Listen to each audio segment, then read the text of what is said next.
Hey, want to hear the most annoying sound in the world?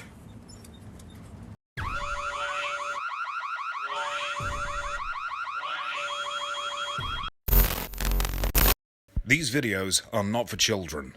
If you are a children, then piss off.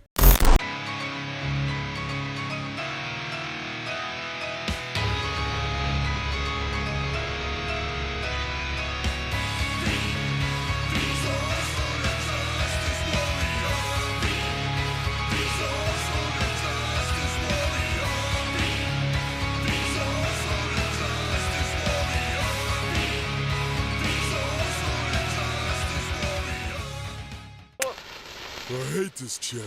Hey there, I'm the SIJW V Infuso. And how about these YouTube changes? How about these YouTube changes?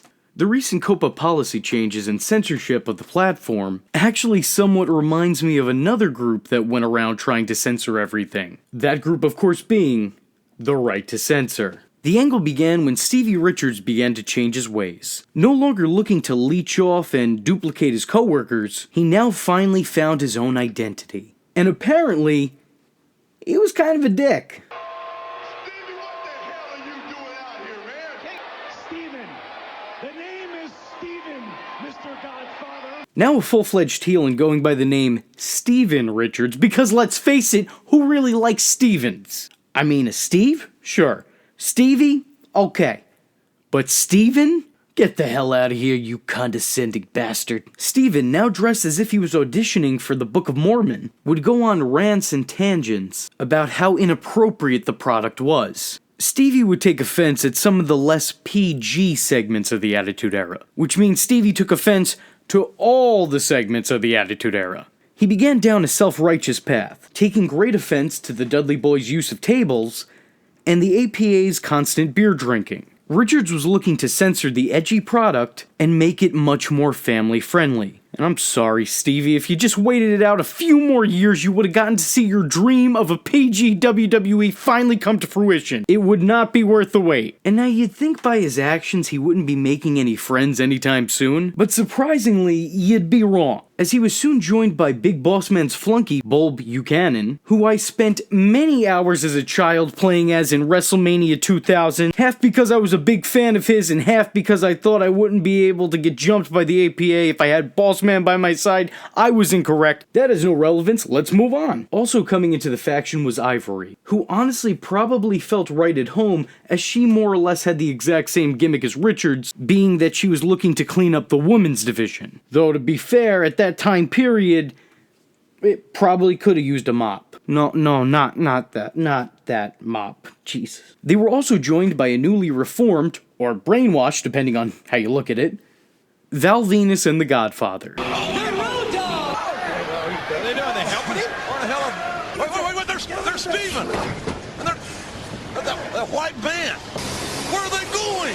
Those last two were surprising additions, as Val Venis was previously a star, and the Godfather was currently a I also always thought it was strange that the Godfather had to be renamed to the Good Father, but Val Venis, which was his persona, and easy to deface, just change the V's to P's, he got to keep his name. How does that work? The answer? I don't know! Together, the group was dubbed the Right to Censor. The RTC served as a very thinly veiled parody of the PTC, the Parents Television Council, a group the at the time WWF had a real-life feud with, as they looked to, well, you guessed it, censor their programming, and protesting their more edgy content. The Right to Censor was the company's way of venting and mimicking those that gave them such a hard time. The stable would enter the ring to unique theme music, if you could even call it that, and legally, I'm not sure that you can. Just think of the siren at the beginning of Scott Steiner's theme, and then multiply that by 100, made 1,000 times more annoying. They were also under a very strict clothing code, as all the members of the group would apparently get their attires from Steven's closet. They'd spend their time on screen usually actively trying to censor the more TVMA segments on the program, with the pairing immediately becoming detested by fans. Stop.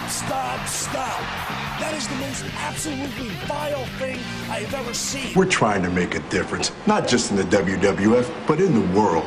And that difference starts with us. China, whether you want to admit it or not, what you did was immoral. Does she not realize that she is setting a bad example? She must not. She must not. Hey, wait a minute. Stevie Richards and Ivory. Pippin isn't easy. It's history. I wasn't man enough to turn away from temptation, but I am so very sorry. If they will not censor this content, then I will. The heat these guys got was unparalleled. Who the hell were they to deprive a 1990s wrestling audience of blood and boobs? They were pretty much despised by design. Their gimmick was really played up after their initial arrival, when they were put into a rivalry with at the time diva, the Cat, who was a well-known exhibitionist. Think Kelly Kelly's debut gimmick, except done to slightly more success. The group would wind up temporarily forcing the Cat to join them, but the angle was dropped following her release from the company. Please open your arms and help us embrace the two newest members of the Right to Censor, the Dudley Boys! If putting people through tables is wrong, then I don't want to be right. Wait a minute! And why is the Cat? Why is she crying? Why has she been so demoralized? What have you people done to her? I find this to be a great opportunity to ask you right here in front of all these people to join us. Join you? I can't even stand to look at you. What made the Right to Censor's run with the company successful has everything to do with their character work. The gimmick and those betraying it were over. It's not like wrestling fans have fond memories of Right to Censor matches. And hey, I mean no offense, all I'm saying is I don't know many people who claim that the RTC versus the APA was one of their all-time favorite WrestleMania matches, or that they were ever a highlight of a pay-per-view. The Right to Censor would not have been my choice. What about the Right to Censor angle? Did you like that? No, I didn't like the whole gimmick. I sweat a lot, and to wear long pants with, a shirt and a tie and sweat as much as I do, did not like it at all. And it was getting away from the Val Venis character. The problem was I wasn't the Godfather no more. I wasn't happy. Right, so you just didn't. Now you got me with this jack off. Did I enjoy doing it? Absolutely not. No, I didn't really care for Stevie Richards. Really? Why is that? Just didn't. So you never even got along with Stevie outside the ring, too? I didn't even talk to Stevie. But regardless, the team itself still has its place in the memory banks of wrestling fans worldwide. Surprisingly, the Right to Censor was really strongly booked. Throughout their run, the team never collectively lost a pay-per-view, and that's something not even Evolution could say. But that statement's only true until that year's WrestleMania, which would see all of them lose their matches and start the decline of the Right to Censor. But before that, at least one of the faction's members got the big win. Not only that, but during their time together, they did amass some gold. Bull Buchanan and the Godfather managed to win the WWF Tag Team Championships, while Ivory became the WWF Women's Champion. So all in all, they did pretty well for themselves. Especially when considering the team was a goofy parody stable, intentionally over the top in every and all ways. They were still made creditable, even if they did officially disband over having to face The Undertaker in a handicap match. An entire stable versus one man to end the group. Oh great, it's the Nexus all over again. All in all, the Right to Censor... Hey, I'm sorry, this is Bull Buchanan here. I didn't mean to interrupt. Excuse me, did Bull Buchanan just show up on my YouTube channel? It's actually Bull Buchanan. You've been mispronouncing my name since you were a child. That's cool. That's cool. Oh yeah, no, that makes way more sense. So, Bull, what are you doing here? I'm sorry. I'm part of the YouTube support team. We're gonna have to censor your video. I mean, you gotta think of the children. But I don't make videos for children. Too bad. Say goodbye to your views. Oh hey, come on, man! I actually almost worked for those. Try making it more family friendly, but not too friendly, or you'll get fined $42,000. So I guess with that being said, it's a goodbye from the SIJW v Infuso, and a goodbye from Bull Buchanan. Bull, that's what I was saying, and you didn't let me finish. Buchanan.